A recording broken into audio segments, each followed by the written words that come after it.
Dan sekarang saya ingin mengundang kawan saya untuk bisa membacakan puisi secara spontan. Ada Wulan Dewi Saraswati. Kami persilahkan untuk bisa membacakan puisi dari karya Bapak Gede Artawan, dan teman-teman yang lain juga silahkan bersiap-siap. Ya, terima kasih atas kesempatan yang diberikan kepada saya. Malam ini saya bahagia karena saya dapat membacakan puisi karya salah satu dosen yang saya favoritkan, yaitu Bapak Gede Artawan. Dan juga saya membaca puisi di depan guru-guru saya yang sudah mengajari saya, mengenali saya tentang teater, dan semuanya itu ada di belakang sana berjejer semuanya. Ada Pak GM, Bu Mas, Bu Oke, ada Pak Wali juga, ada Bu Jengki juga. Ya, terima kasih. Malam hari ini saya akan membacakan puisi yang berjudul Pohon Cempaka di Kotamu.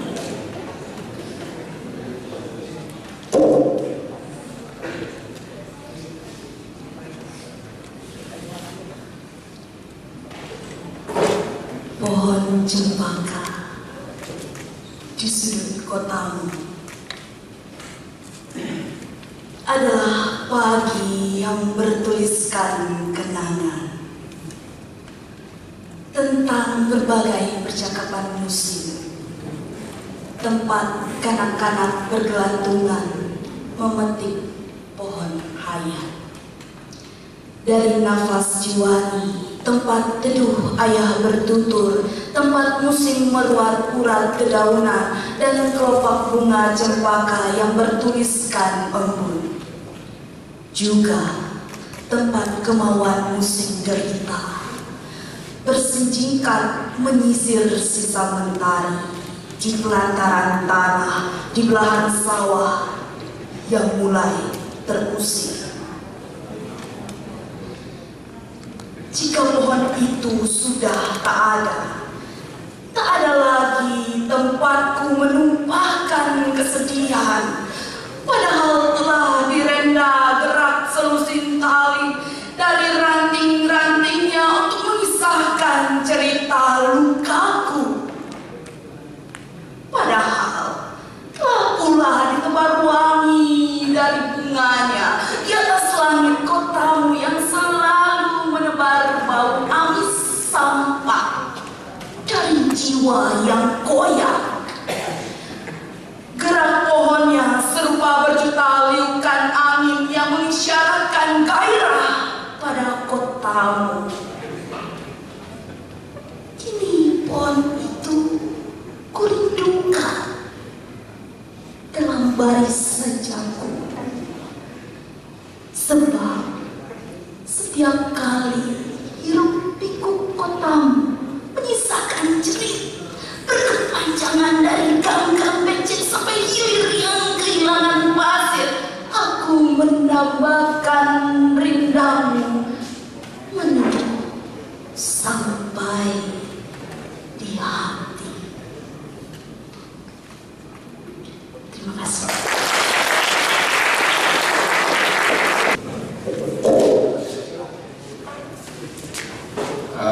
Selamat malam. Selamat dan sukses untuk Gede Artawan atas buku Luka Pesisir dan buku Luka Pegunungan. Luar biasa sekali. yang sangat bagus. Tahun 96-97 saya sering ke Buleleng, dan dua orang yang saya cari di sana adalah Putu Satyokusumo dan Gede Artawan. Dan cukup banyak kenangan dengan Gede Artawan sebelum Uli pindah ke Buleleng waktu itu.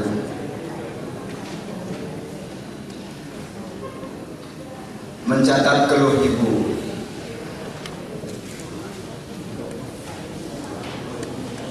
Siapa yang masih setia mencatat keluh ibu?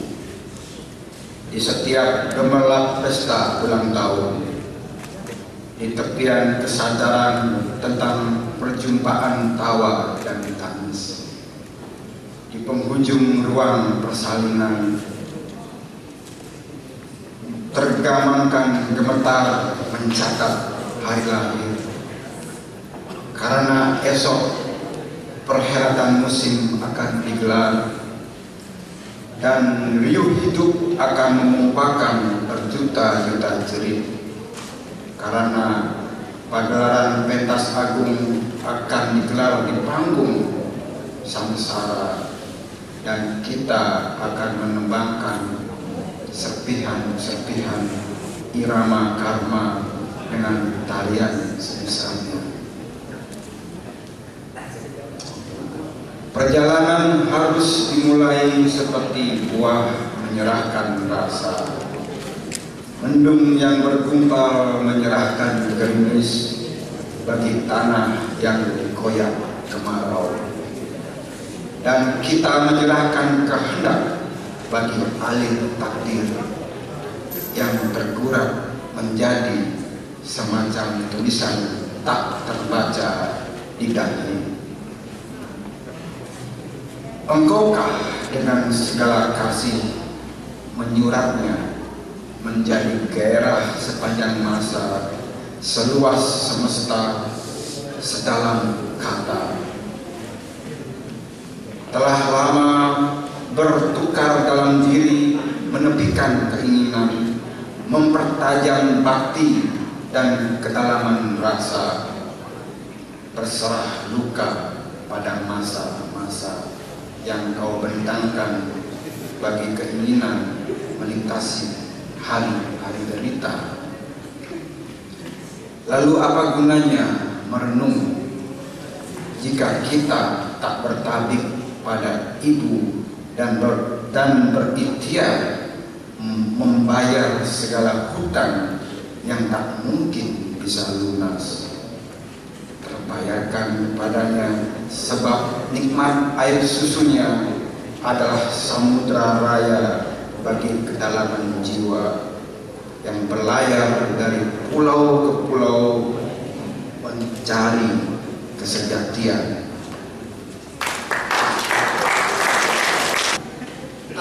Terima kasih. Saya senang sekali karena tahun ini ada 3 buah antologi dari penyair Bali. Mudah-mudahan nasibnya juga lebih baik dari pendahulu-pendahulunya. Jadi selamat untuk Gede Artawan. Saya akan membaca sebuah puisi. Ini sebetulnya belum dilihat dulu.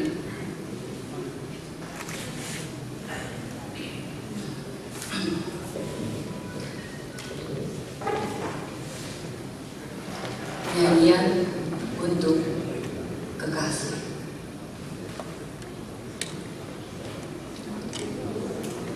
Kerinduanku padamu, Mandai, adalah api yang bisa melahap habis seluruh rumah, melalap hutan belantara dan membuat gelisah para sarwa yang dijaga para dewa. Merapatlah ke diri yang dengan suara parau memanggil-manggil namamu.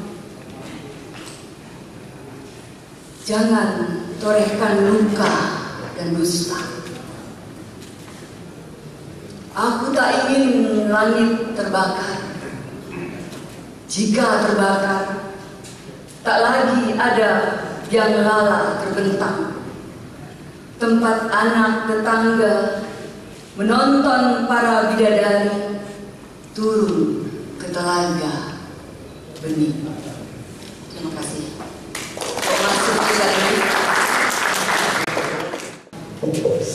Selamat untuk Gede Artawan. Ya masih semangat katanya Wari, yang tua-tua saja nggak apa-apa ya. Ya semangatnya masih muda. Jadi kita nantang yang muda-muda nih. Jadi ini penghargaan saya untuk Gede Artawan yang dari jauh dan sudah membangkitkan sastra ya. Biasanya mungkin tidak seramai ini karena digepung ya oleh kelompok sastra dari Singaraja. Hebat ya. Jadi sudah tersingkir kita ini di sini. Oke, saya coba baca di Gigil Para Ibu Menjelang Pagi.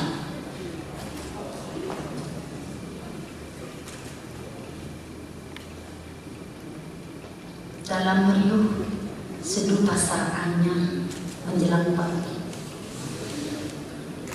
tak kutemukan gigil ombak pada para ibu yang mengalir di pasar buah, gerobak sampah, rempah-rempah, hiruk pikuk diri yang nestapa. Selalu yang ada yang menawarkan secangkir kopi dari gelas rasa, dari getar sukma.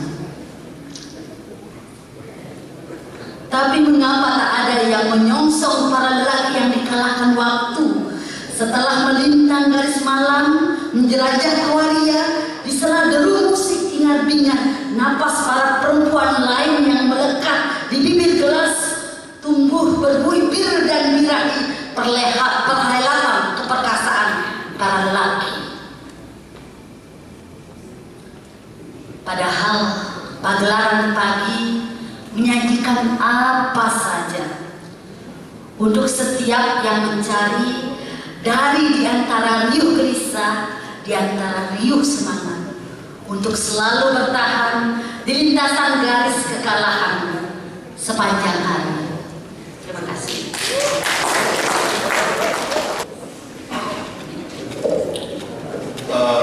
Ini bukti ya, puisi itu adalah pengobat baik. Artawan dari sakitnya bangkit menjadi kuat. Aku yakin seperti yang kena puisi ya. Oke, yang saya kenal Artawan itu punya semangat luar biasa. Bicara apapun selalu menguku, dan dalam kondisi begini pun saya senantiasa bicara padanya, kamu hadir untuk menjadi walaupun dia orang untuk menjadikan Buleleng sebagai pusat kesenian modern saya. Baik, Dek, aku bahagia datang hari ini, bahagia melihat kamu sehat, bahagia melihat kamu bisa melanjutkan buku puisi ini. Aku coba bacakan satu puisimu yang terakhir, Euphoria.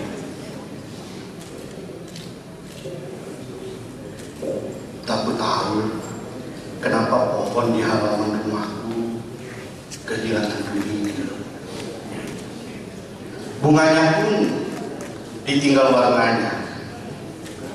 Padahal tanah tempatnya tumbuh masih jadi kekasih matahari dan disayangi musim derita siang malam. Aku tak bisa bercakap tentang pesona ketika tubuhmu hanya seonggok batang dan daunmu luruh di tanah sambil mengucap embun atau humus yang merana.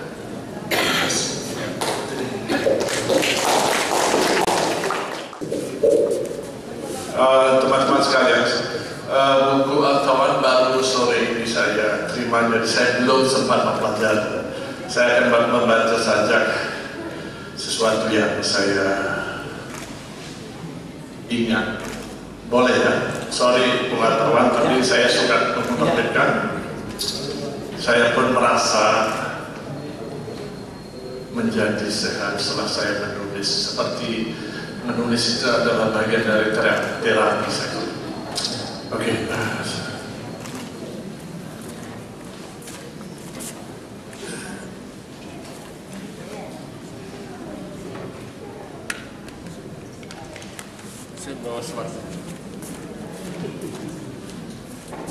Teman-teman sekalian, pada tanggal 26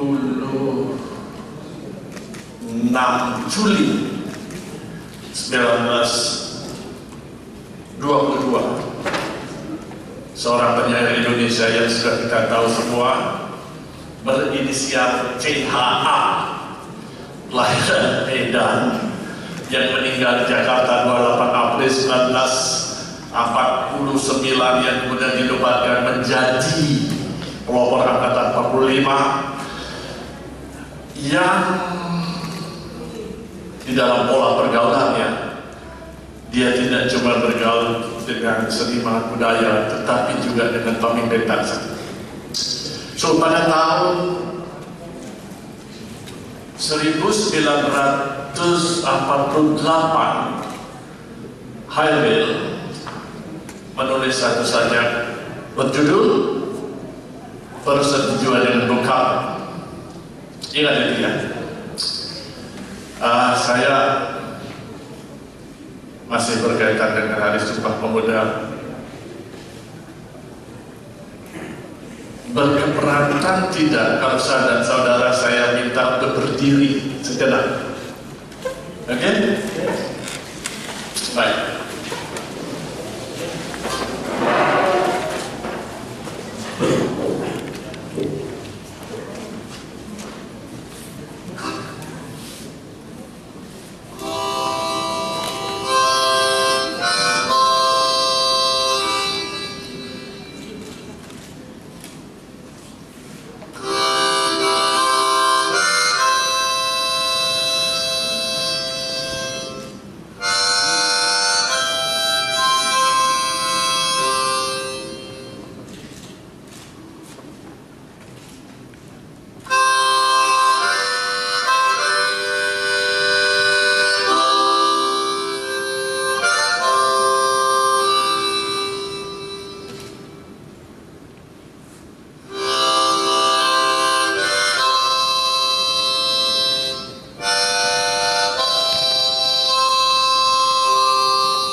Bersama jiwa raga kami. The deal with Soekarno, perjanjian dengan Bung Karno. Bung Karno, give me your hand, we make a deal. I heard enough you talk, burning by your fire and soul seasoning by your ocean. Bung Karno, kasih tangan, kita buat janji. Aku sudah lama dengar bicaramu dipanggang oleh apimu dan digarang oleh laut. Bung Karno, since the 17th of August 1945, I stand forward, standing by your side. Now I'm fire. I'm the ocean. Bung Karno, sejak 17 Agustus 1945, aku telah melangkah ke depan, berdiri rapat di sisimu. Aku sekarang api. Aku sekarang laut. Bung Karno, you and me are the same spirit and the same strength. In your spirit and in my spirit our vessel sail berlayar, and in your strength and my strength, our vessel depart and took journey. So come on, give me once again your hand, be together. Aku, kalau sampai waktu mau tak seorang kamu layu, tidak perlu sedang itu. Aku ini binatang jalan dari kuburannya yang terbuang biar peluruh menembus kulitku. Aku akan tetap. Hei, berlari menerjang luka dan bisa kuat berlari hingga dalam pedih dan perih, dan aku akan lebih tidak peduli. Aku mau hidup 1000 tahun lagi.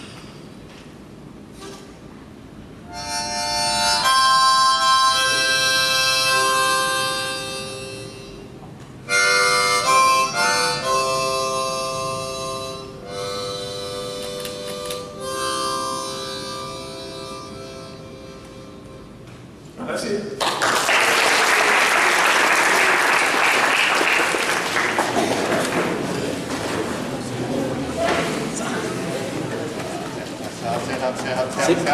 Sip.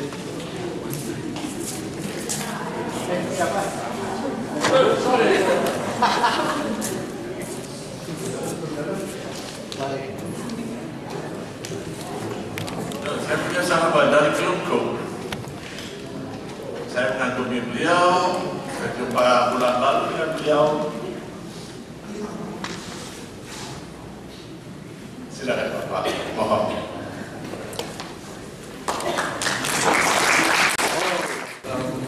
Saya harus bilang apa ya?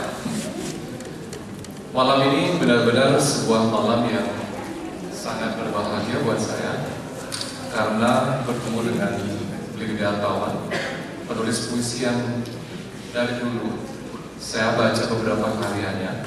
Memang tidak sempat mengikuti perjalanan keseluruhan puisi Lydia, tetapi ada hal-hal yang sangat penting saya rasakan dari beberapa tulisan Lydia, terutama karena saya pernah tinggal mungkin di Singaraja beberapa tahun. Kemudian dari tinggal di Singaraja beberapa tahun itu ada puisi yang Lydia buat yang judulnya, saya mesti cari dulu, yang ada kota Singarajanya Lydia. Di kota Singaraja, kurindukan danau kecil, tempat istirahat sejenak, sisa tangisku yang mengalir dari hulu, perih sejarah diri yang dirajang karma. Di sini kurindukan alir tempat angin mendayu aneka bunga yang terjatuh dari pohon tadi. Tempat burung piaraan para moyang belajar sakit. Menatap wajahmu Singaraja, aku mencoba masuk dalam dukamu ketika engkau mulai kehilangan sunyi. Dan air bau luka diri menebar sampai hilir sungai yang kehilangan jerat. Dan wajah kota yang kehilangan tanah, aku bercermin pada puing hamparan waktu yang menyisakan gelisah cinta. Rasa kehilangan membuat raga lulai dan gairah pada tanah melemah. Lalu terhadap pohonan terkasih, jerit yang bagaimana harus kubisikkan. Sementara ibu yang meminta kesuburan tanah mulai kehilangan berjuta putik dan buah yang menebar di cakrawala. Aku menelusuri liuk tubuhmu, mengarungi bentangan tanah yang berpeluh dalam desah yang kehilangan segalanya. Aku masuk ke dalam impian-impian yang kau tulis di sebuah buku kumal. Saat matamu sembab, hampir kehabisan air mata. Kau semakin merasa kelihatan lelah, beranjak perlahan menjadi ladang mesin. Tak ada perdu, bunga rumputan, dan tak ada danau menyimpan bayang bulan untuk menampung jerit anak-anak yang tak berumah di mana-mana. Anak-anakmu merasa perahu hasratmu tak pernah sampai, karena kau tetap setia melukis bayang danau di lingkar karma, di tengah rumah sederhana, di antara himpitan hidup yang keras, di sela ranting kering perdu jalanan dan becek, tanah air mata dari derita ke kepanjangan. Kini tak kutemukan sejuk pancar mata di sepiring nasi tak berlauk dan rempah hangat menyimpang. Ketika helai rambutmu berjatuhan di tanah yang mulai kehilangan semerbak. Terima kasih, Gede. Terima kasih. Terima kasih juga sama Pak Gede Artawan yang sebenarnya mempercayakan diskusinya untuk saya kumpulkan, dan saya juga menyunting kumpulan ini. Judulnya awalnya ini menyambung omongannya Waris. Awalnya sangat bingung mencari judul buku karena judul puisi Pak Gede Artawan kebanyakan di lintasan burung, di Puro Taman Obat, di kebanyakan kata tempat itu. Digabung-gabung beberapa judul, tapi tetap nggak bagus. Akhirnya ketemu judul yang ini yang didapat hanya baris ini, bukan judul puisi, tapi barisnya didapat dari puisi yang berjudul Percakapan Senja.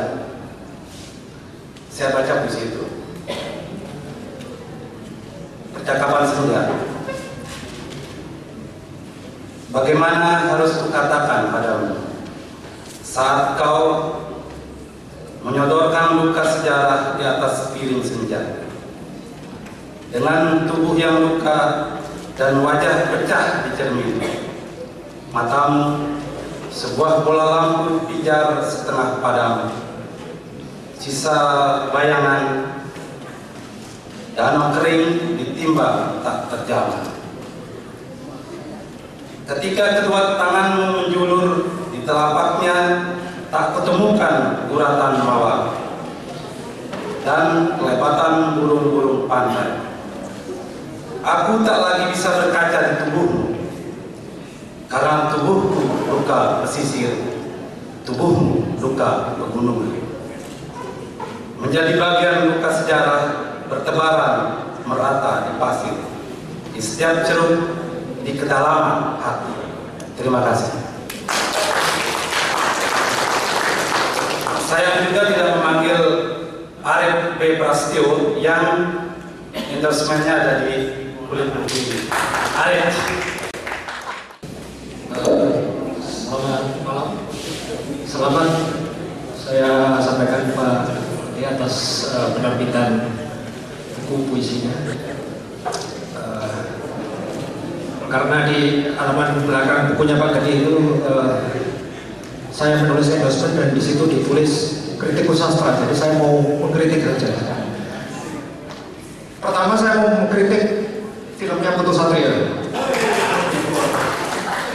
karena itu karya yang ini, jadi boleh juga dong dikritik, mudah-mudahan diterima dengan ini ya, dengan legowo.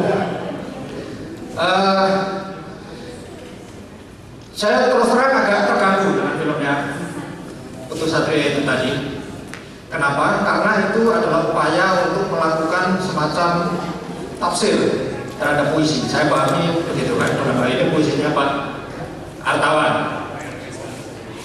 puisi kita tahu kekuatan puisi dibanding dengan esai atau prosa misalnya, dia bersandar kepada simbol, bahwa kata itu tidak sekedar kata tetapi ada dampak yang dibalik kata, ada yang tersirat, ada puisi lebih banyak berbicara tentang metafora, dengan simbol. Itu hakikat puisi. Tentu saja ada puisi-puisi yang berusaha melawan itu, tetapi puisinya Pak Artawan penuh dengan simbol, penuh dengan metafora. Kemudian yang kita saksikan di filmnya Putu Satria tadi, justru yang terjadi adalah semacam depuitisasi. Jadi yang sudah puitis dihancurin kepuitisannya itu. Yang simbolis, yang semiotis, yang metaforis dijadikan literal. Ketika puisinya bicara tentang tanah, muncul gambar tanah beneran. Contohnya begitu. Ketika puisinya muncul bicara tentang saya menari, gambarnya orang menari beneran gitu. Jadi seolah-olah yang terjadi adalah depuitisasi. Karena Pak Artawan ini dokter linguistik, kalau dalam ilmu semantik gitu ya, itu kata itu kan ada reference, ada sense gitu kan. Nah, kalau puisi itu cenderung ke sense, yang dilakukan dalam film justru ditarik lagi ke reference. Jadi puisi yang sudah maju jauh ke sense ditarik lagi ke persoalan reference, dan itu menurut saya adalah akibat dari si pembuat film cenderung ingin menerjemahkan puisinya Pak Gede Artawan, yang mestinya saya yakin akan jauh lebih dahsyat filmnya kalau si pembuat film berani menafsirkan, membuat puisi baru dari puisi yang sudah diciptakan oleh Pak Gede Artawan, yang sayangnya tidak tercapai. Harus diulang itu menurut saya, film dibikin ulang. Iya nanti Anda nanti bicara. Oke, yang kemudian yang berikutnya tentang puisinya Pak Gede Artawan sendiri. Ketika membaca puisi-puisi beliau, fitur yang segera menyambut di kepala saya adalah pertama, begitu banyak nama tempat. Seolah-olah Pak Gede Artawan itu entah secara fisik maupun secara spiritual, secara batin melakukan perjalanan, jalan. Tapi apa yang ditemukan di dalam perjalanan itu? Fitur kedua, kehilangan. Hampir di setiap puisinya, kehilangan itu menjadi motif, menjadi suara yang seringkali bahkan sejak di garis awal itu sudah muncul. Dari puisi-puisi yang sempat dibacakan tadi saja saya sudah jelas tidak ada pohon, kehilangan. Kemudian pohon tidak berbunga, kehilangan lagi. Kemudian apa tadi?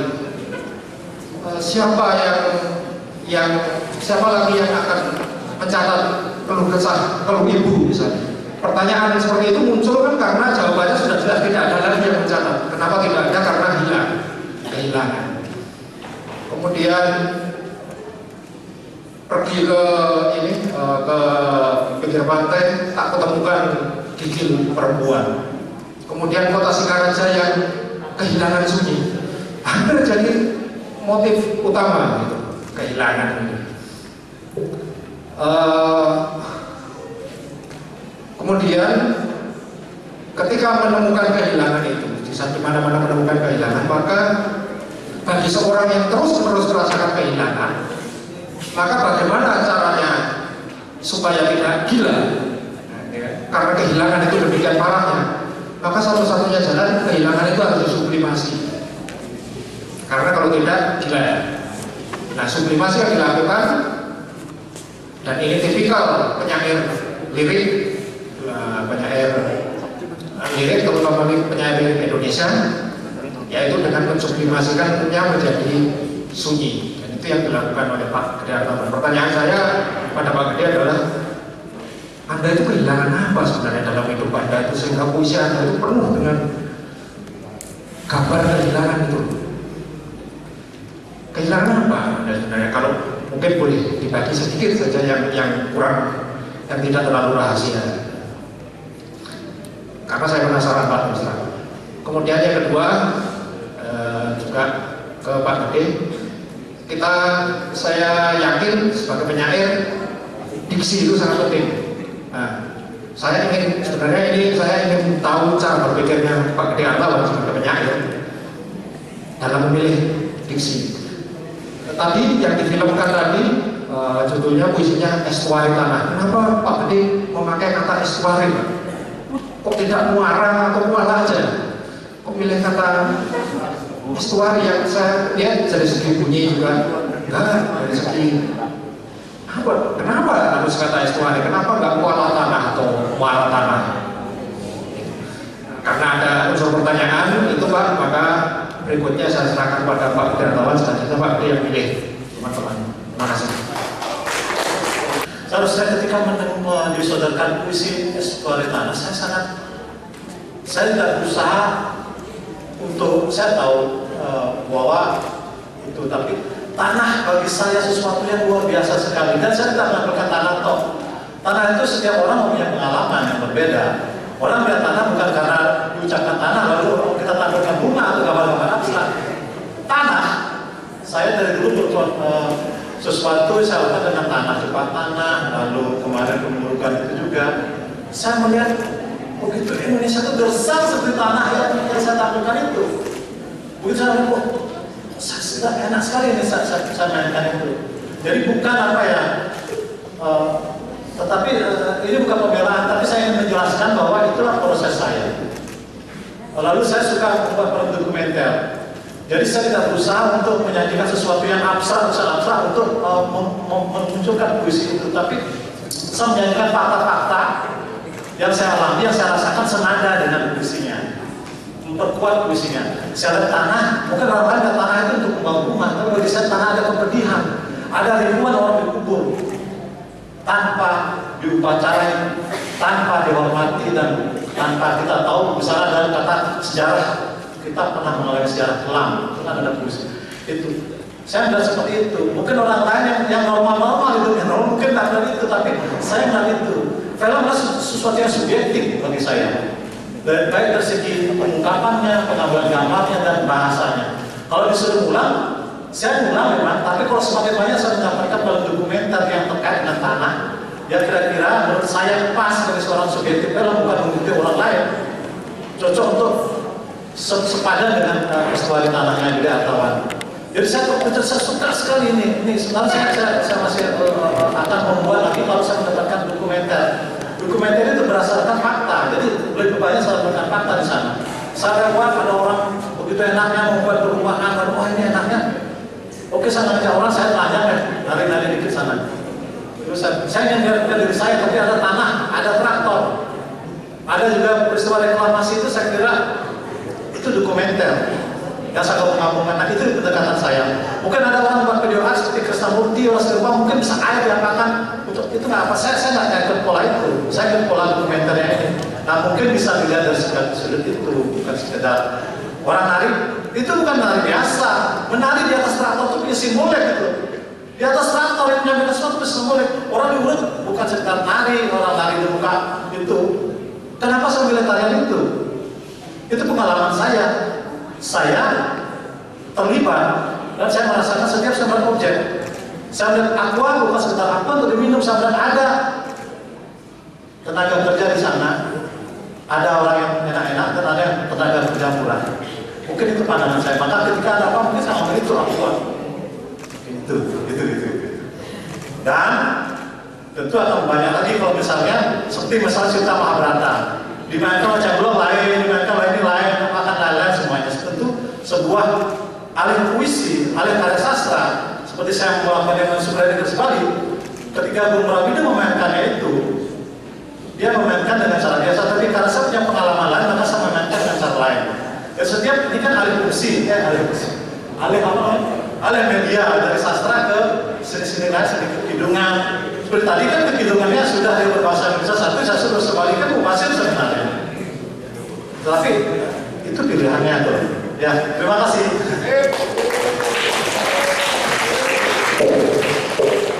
Terima kasih. Di forum ini saya terima kasih pada Bli Arif karena telah memberikan dosen di belakang buku saya sehingga buku itu lebih bernilai karena komentar Bli Arif cukup membuat buku itu agak proporsional lah. Kemudian untuk Bang Fran juga, untuk Bli Danu Putra juga.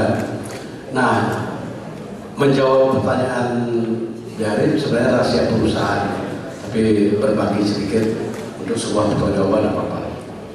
Pertama, saya kehilangan apa? Saya kehilangan apa? Saya terlalu banyak mengharapkan, tetapi saya kecewa. Ada pernah hidup, tapi saya tidak dapatkan. Menghadapkan saya berharapan terhadap sesuatu dan tidak saya dapatkan, dan itu menjadi kegelisahan tersendiri. Sehingga dalam posisi saya dalam pengantar, saya suka itu salah satu potret muram yang saya lihat, termasuk potret diri bagus apa namanya sudah si Pak Bawana ini ngerti betul, Dengki ngerti betul sisi muram yang saya menyesali diri itu sudah merupakan refleksi.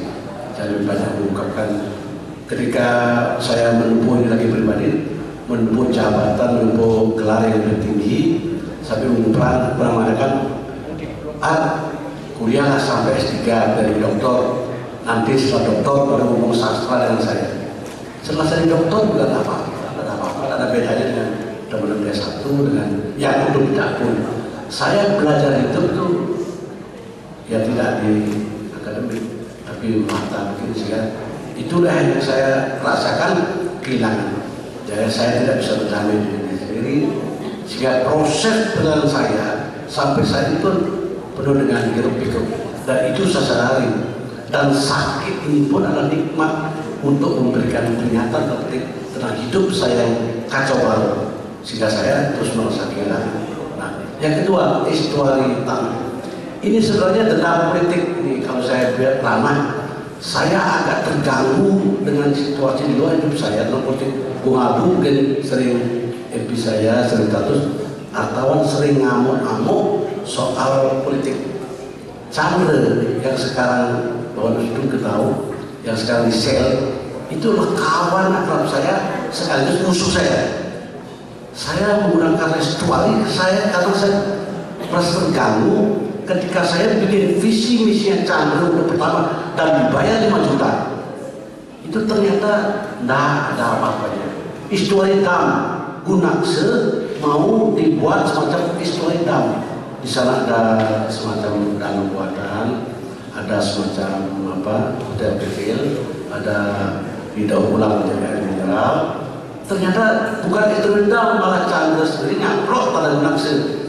Jadi saya terganggu dengan kata histori sehingga ini akan ngerempet seperti apa namanya, image saya beberapa tahun lalu, 5 tahun lalu bahwa Chandra telah mencapai Gunakse, ya terbukti sekarang bahwa karmanya harus dipetik, jamnya harus dipetik dengan apa yang dilakukan oleh Chandra. Ternyata sekarang seperti itu mampu.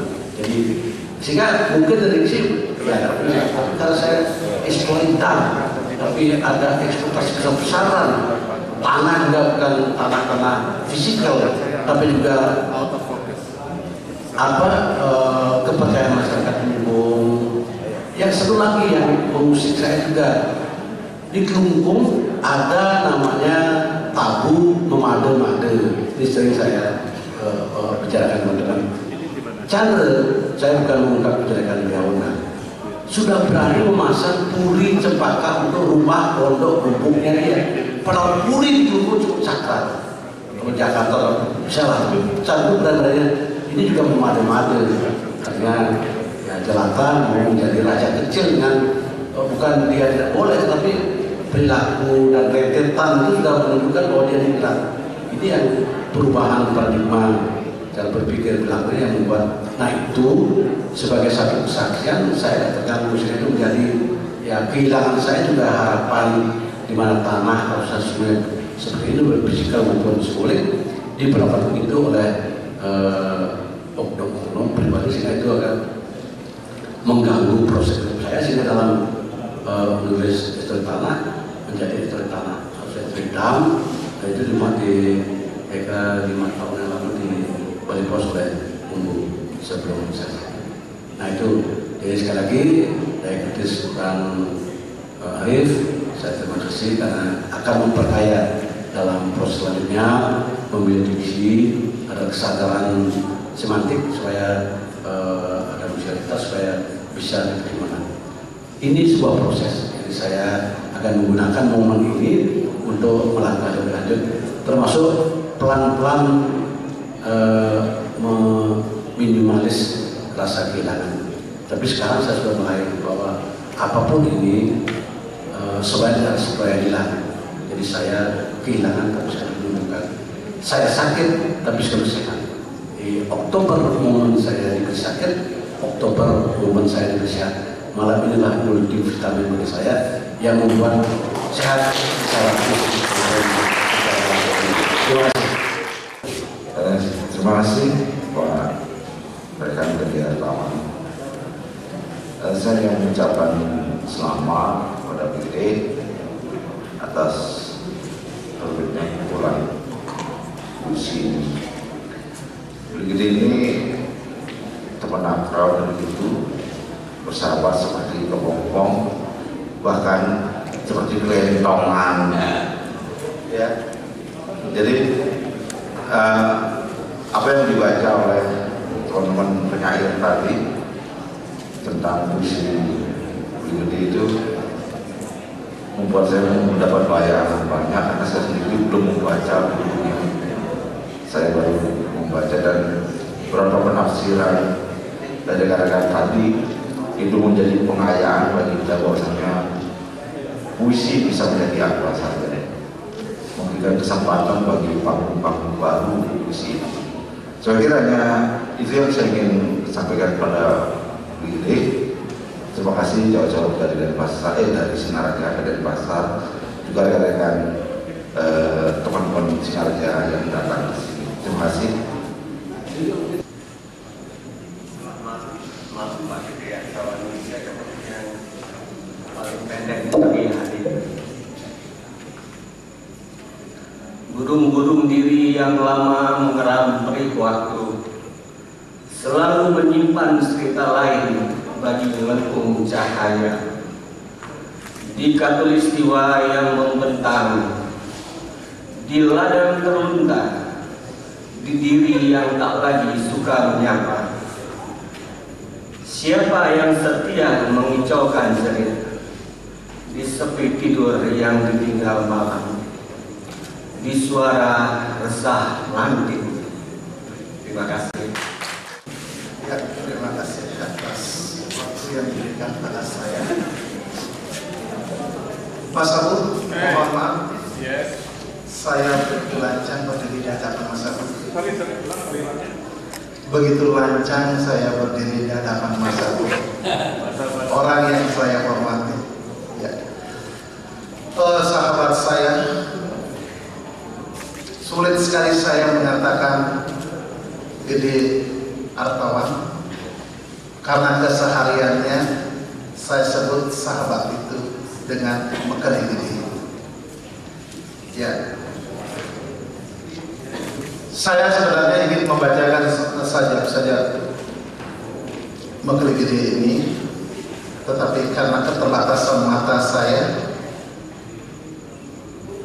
mungkin suatu saat saya pasti akan membacakannya.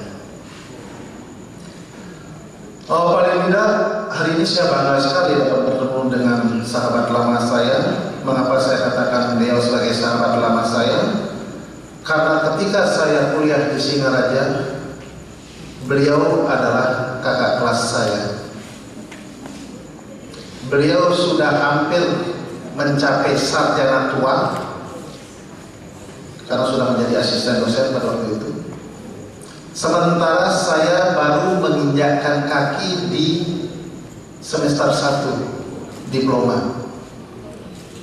dan perkenalan saya dengan beliau tidaklah secara langsung, tetapi melalui sebuah karyanya.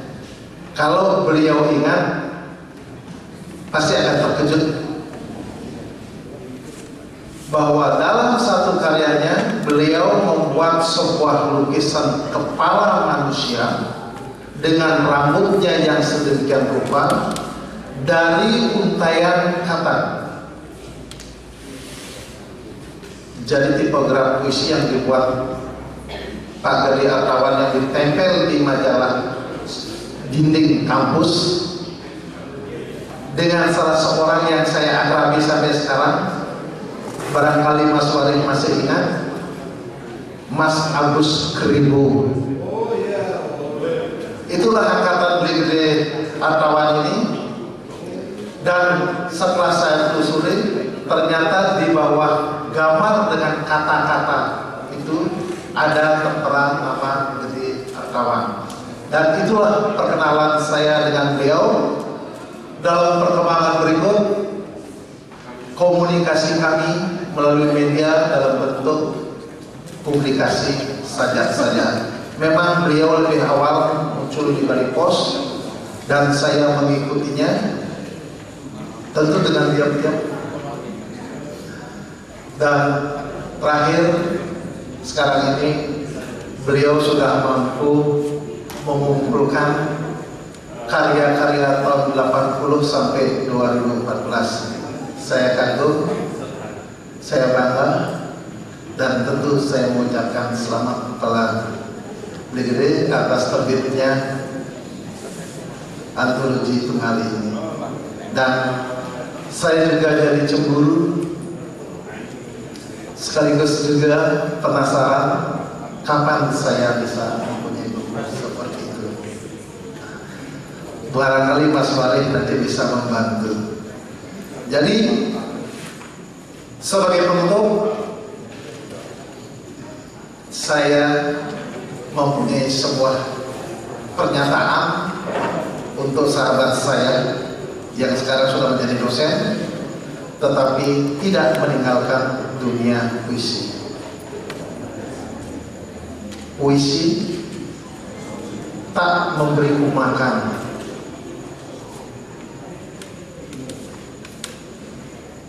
dan puisi tak juga membuat aku kelaparan.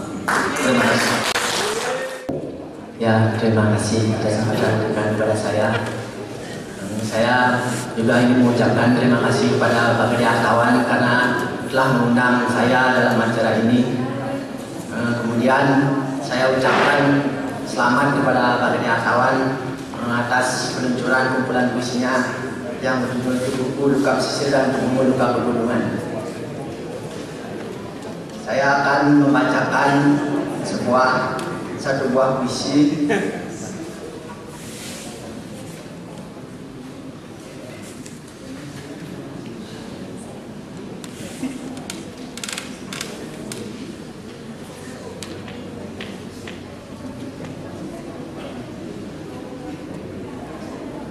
yang berjudul Membaca Rumput. Kudapatkan sisa-sisa pijakmu di antara tubuh yang teringsang. Bulan setiap kali jatuh selalu memberi kabar tentang aku yang meronta di kehijauan yang sunyi, yang dipaksakan tubuh di hatimu yang gersang. Terima kasih. Baik, terima kasih.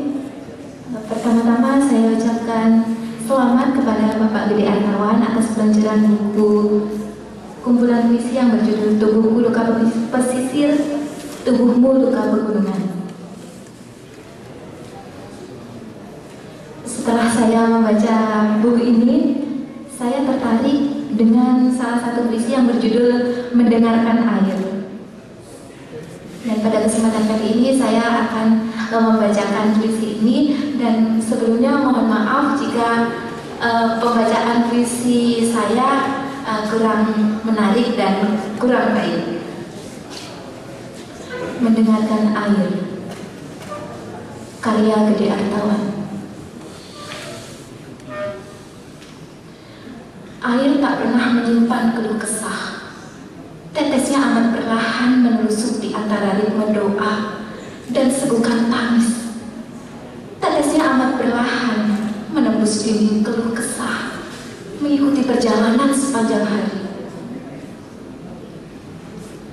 Air Januari tiba-tiba menjadi liar, menghanyutkan jutaan percakapan. Siang malam penuh senda garau, di sela keringat menjinakkan hidup dan sisa karma. Tangan-tangan siapa yang terjulur mencerabut pepohonan, mengguncangkan tanah, menyeretnya bagai terpidana. Tangan-tangan siapa yang menghimpun air menjadi satu gugusan, menggelas banjir, menghampar berlapis-lapis lengkingan tangis, menguasai angkasa raya.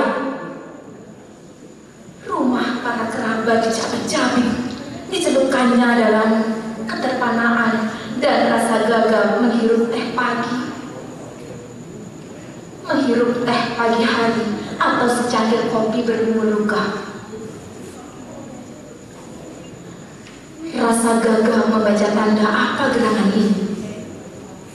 Kaukah lagi kangen menari di tengah himpunan air mata, dari mata yang mulai tak terjaga, mengikuti jalan panjang hamparan putih cakrawala, bersih aroma dupa dan lautan bunga di atas gelombang air di tengah para perempuan yang menenun takdir di atas riak gelombang di sela halaman rumah diri.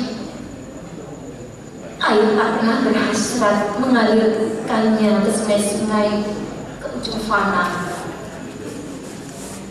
Kericiknya yang mendayu, biarkan selalu menjadi nyanyian menelusup ke setiap degup jantung. Baik, terima kasih. Itu yang dapat saya bacakan, dan selamat kepada Bapak Gede Artawan.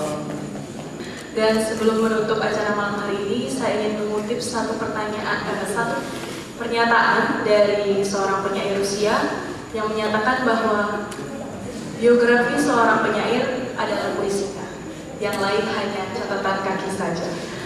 Baik, terima kasih atas kehadiran dan kebersamaan hadirin sekalian. Semoga seluruh rangkaian acara hari ini dapat bermakna bagi kita semua. Terakhir kami ucapkan para pesantri, Om Santi Santi.